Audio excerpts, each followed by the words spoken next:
그러니까 아무리 뭐 킬러를 안 낸다 하더라도 이런 실험 모델은 언제든지 나오잖아. 그러면 애들이 그 독해가 잘 안 되는 글이 이런 글이야. 참고로 알아두라고. 봐봐. 자, 일단 선생님은 첫 문장을 보면서 선생님이 이 어몽이라는 것을 이용해서 구문 독해 훈련 시키는 걸 되게 좋아하거든. 응? 초창기부터 되게 좋아하는데 얘가 지금 몇 줄인가 한번 봐봐.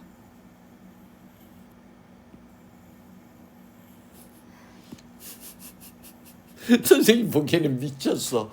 그러면 이게 시험지 양식으로 보면 3분의 1줄 더니까 3분의 1줄이니까 한 6줄? 최소 6줄은 될 것 같아.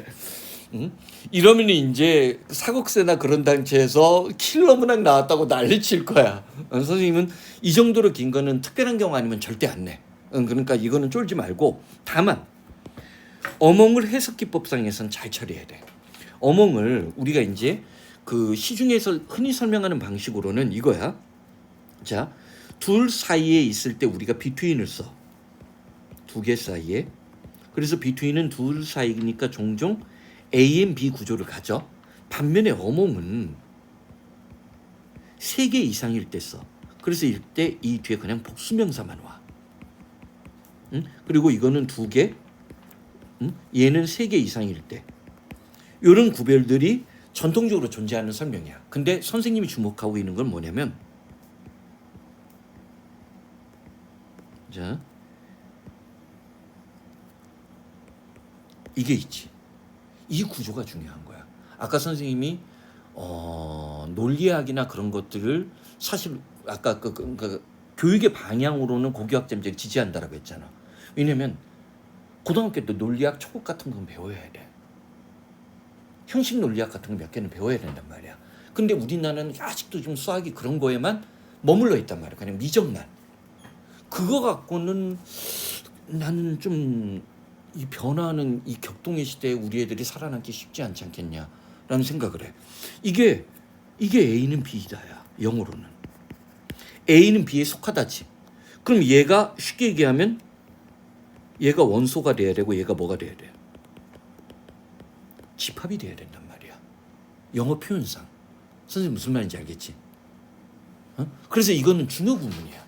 그래서 선생님이 아주 초창기 때부터 학술 영어 보다 보니까 이게 많이 나와가지고 아주 그 대치동에서 처음 구문 독해를 90 몇 년에 만든 거야.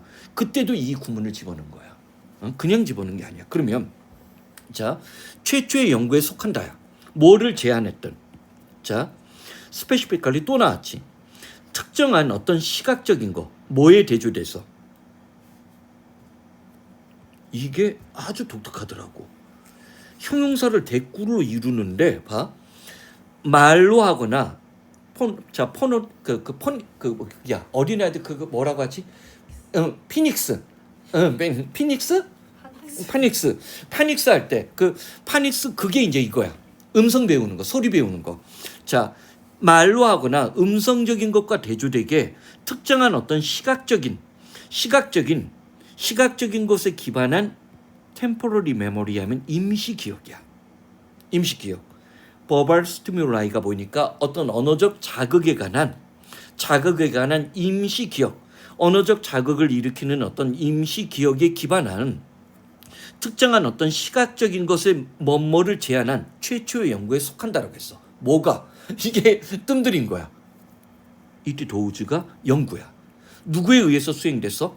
자, 포즈나와 그의 동료 심리학자에서 수행되었던 어떤 심리학 연구는 최초로 자, 언어적인 어떤 자극에 관한 어떤 순간 기억에 기반한 어떤 시각적 자극을 연구한 최초의 연구였다는 거야. 여기서 중요한 것은 사실은 시각적인 거고 두 번째는 임시 기억이야. 임시 기억은 내가 좀 이따가 선생님이 부연 설명을 해줄게. 그들은 어떤 것을 구별했냐면 일단 여기에 첫 번째 장난짓이 나온 거야. 전에도 얘기했지만 고등학교 이상 영어에서 레럴이 나오면 얘가 글자 문자야. 글자가 일치하는지 시각적으로 글자가 일치하는지에 관한 어떤 실험 모형을 만들어냈고 그 실험 속에서 철자의 어떤 쌍이야. 철자의 쌍은 자 이게 킬러라는 거야 선생님은.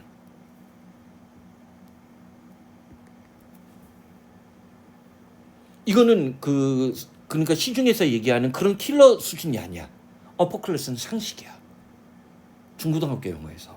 그리고 얘가 로어 케이스가 나왔어. 어퍼 케이스, 로어 케이스. 얘가 뭘까? 대문자, 소문자야. 그럼 이건 원래 언제 배우느냐? 영어 유치원이나 초등학교 영어 방과후 수업에서 알았어야 되는 거야. 그래서 무슨 말인지 알겠죠? 왜 그때 대문자, 소문자를 외웠으니까. 그러니까 자 봐봐. 대문자의 형태로나 또는 소문자 형태로 어떤 글자의 싹을 보여주는 거야. 또는 아니면 그걸 섞어버리는 거야. 대문자 대문자 또는 소문자 대문자 소문자 소문자로 섞어버리는 거야. 이 접근은 글자임에도 불구하고 뭐야? 비주얼이야. 시각적인 접근을 한 거야. 그러니까 어렸을 때 영어 유치원 같은 데 가면 뭐야? 그림 보여주는 거야. 이게 시각적 자극인 거야. 그러면서 그것이 시각적으로 봤을 때 어떤 게 잠깐 기억하는 때 효과가 있느냐야. 자 봐봐. 피실험자들의 임무는 반응하는 거야. 뭐에 기반해서? 짝에 있는 그 글자들이 자 same name 동일한 명칭을 갖고 있는지, 즉 AA인지, 이번엔 이건 명칭이라고 했어. 명칭을 갖고 있는지 또는 다른 명칭으로 A, B가 됐는지, A, B가 됐는지, A, B가 되는지에 대해서 반응을 하는 거야. 그러면서 이제 웬이 구체화된 거야. 역시 시간과 조건의 부사절이 두 번째 이하의 문장이 예시가 되는 거지. 그 글자 두 개가 똑같은 철자였을 때 쉽게 얘기하면 뭐야? AA. 더구나 그게 라지 AA면 더 좋은 거지. 그럴 경우 그리고 몰라. 피지컬리 아이덴티컬이니까 라지 A가 나오는 거지. 라지 A 두 개가 됐을 경우 피실험자들은 요거는 유즈지. 당연히 유즈지. 그렇지? 피실험자들의 반응은 훨씬 더 아직은 몰라. 뭐한 경우보다 어퍼 앤 로어 케이스. 이거 뭔지 알겠지? 대문자랑 소문자를 섞었을 때보다 반응이 뭐 했을까? 선생님은 긍정일 가능성이 높다고 봐. 일반적으로. 근데 아직 긍정인지 부정인지는 몰라. 단서는 누구야? 어드밴티지가 나오지. 그러니까 선생님은 뭐로 봐? 더 빨랐을 거라고 보는 거야. 선생님 무슨 말인지 알겠지? 긍정으로 이어지는 거지? 그러면 자 봐봐. 이때 피지컬리 이 표현 조심해. 또 이 피지컬리가 나왔어. 이게 육체적이야? 물리적이야? 아니야. 형태적으로야. 선생님 무슨 말인지 알겠지? 이런 거를 이용해서 변별력을 확보할 가능성이 있다고 보는 거야. 이게 그러니까 최근 4, 5년보다도 7, 8년, 9년 그때는 이런 게 킬러 문항 만드는 기법이었다고. 내가 알고 있는 단어를 섞게끔 만들어버리는 거야. 선생님 무슨 말인지 알겠지? 그러면 봐봐. 자 그러면 형태적으로 동일한 어떤 철자의 장점은 remain 계속 남아 있었다는 거야. 즉 AA가 쉽게 얘기하면 이게 대조항이 세 개야.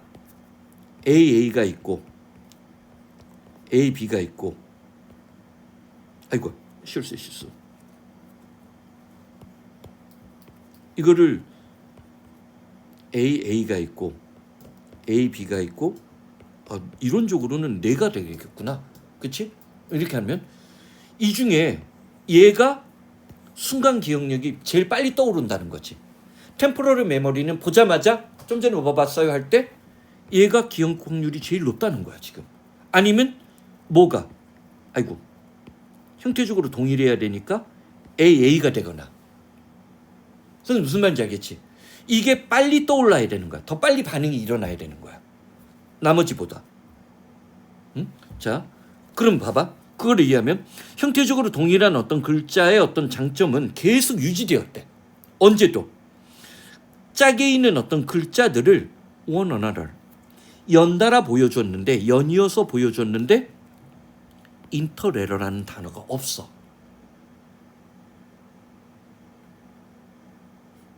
근데 인터가 우리가 뭔지 알지?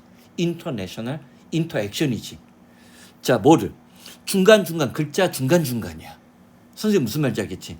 보여주는 글자 중간중간에 약 2초 정도 이제 유보를 한 거야. 왜? 템포러리 메모리. 좀 전에 봤던 게 뭐야? 2초 동안 머무르게끔 만드는 거야. 무슨 말인지 알겠지? 그럴 경우에도 자 형태적으로 동일한 글자의 어떤 장점 것들이 여전히 유지되었다는 거야. 이것은 뭘 보여주냐면 피실험자들이 자 봐봐. 이 시각적인 거 뭐야? 아까 이게 형태적인 동일성이야. 이 비주얼이 뭔지 알겠지? 여기에 비주얼이 드디어 나온 거지. 그치? 왜 시각적이라고 했는지. 그러니까 형태적인 동일성. AA 그 다음 이제 봐봐. 그 글자들의 형태적인 어떤 동일성에 자 의존을 하는 거야. 지연이 있는 기간대로. 근데 재밌는 게가 나와. 근데 어느 정도 시간이 지나고 나면 이제는 네임 코드가 결정에 사용되어진다고 했어. 이제는 뭐야? 형태적 동일성이 아니야. 네임 코드니까 뭐야? AA였는지. 응? 이제는 아까까지만 해도 그림을 기억한 거야. 선생님 무슨 말인지 알겠어? 그림을 기억한 거지 글자를 기억한 게 아니야. 근데 좀 시간이 지나고 나니까 이제 자기가 기억하는 것을 판단을 할 때는 이제는 그림으로 기억하는 거야? 글자를 기억하는 거야? 글자를 기억하는 거야. 이건 독해가 어렵다는 거야. 그리고 만약에 이 정도를 빈칸으로 내면 객관적으로는 킬러 문항은 아니야. 아, 무슨 말인지 알겠지? 하지만 애들은 괴멸하는 킬러 문항이 되는 거야. 선생님 무슨 말인지 알겠지? 그러니까 예전에도 이런 문제가 좀 나온 적이 있어. 그러면 영어를 잘하는 애들조차도 때로는 글을 정확하게 이해 못하더라고. 실험 유의 글 중에서도. 선생님 무슨 말인지 알겠지? 응? 자, 요거는 좋은